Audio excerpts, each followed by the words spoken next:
देखते हैं चुनाव चला जाता है, उनका भी दिखाई नहीं देता है बरसात के अंदर। ऐसे नेता नहीं। हमारी पार्टी, हमारी सीपीएम की 3 बातें हैं।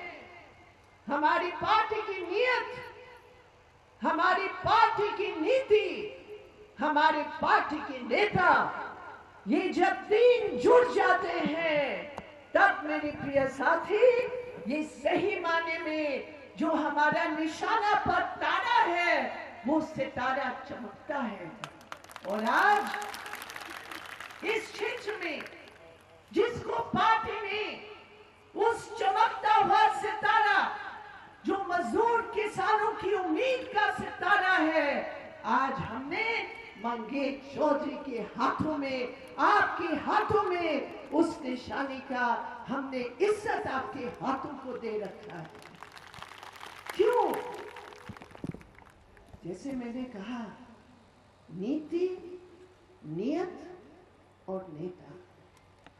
हमें मालूम है आज दिल्ली में जो सरकार, मोदी सरकार बैठी है, पिछले 5 साल किसानों के ऊपर, जो उनके अधिकारों के ऊपर, उनकी मांगों के ऊपर जो बुलडोजर चलाया है।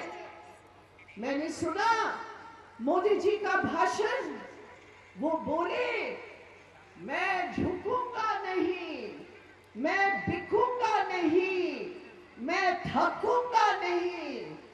अरे मोदी जी, आप भूल गए 2020 में आपने पार्लियामेंट में उस संसद की बहुमत का दुरुपयोग करके आपने किसानों के अधिकारों को अडानी अंबानी के हितों की बचाव में आपने 3 काले कानून लेकर आपने पारित कर लिया।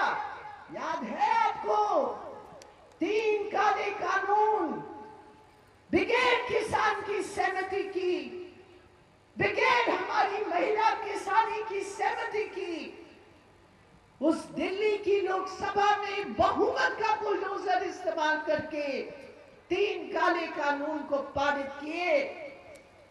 याद करो 25 नवंबर को जब आप वोट देने के लिए जाओगे, याद करो वो 2020 का 25 नवंबर, जब किसानों ने तय किया कि हम दिल्ली की तरफ जाएंगे, हम राजधानी की ओर बढ़ेंगे और राजधानी का घेर कर हम खेतों में वापस नहीं जाएंगे जब तक ये 3 काले कानून वापस नहीं होते।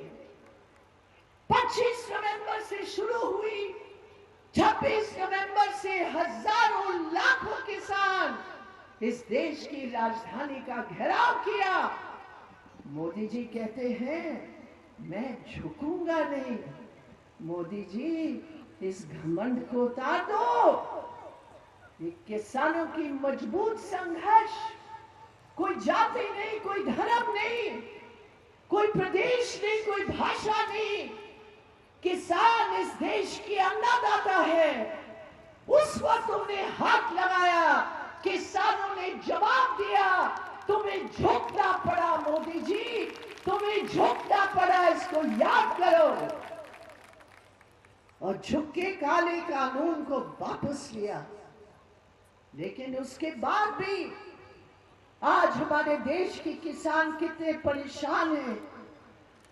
हमारी उपज का सही दाम, हमारी उपज की सही खरीद, हमारी उपज को बनाने के लिए जो पेट्रोल, डीजल, बिजली की जरूरत है, आज इस पूरे देश में पेट्रोल और डीजल का दाम में टैक्स बढ़ाकर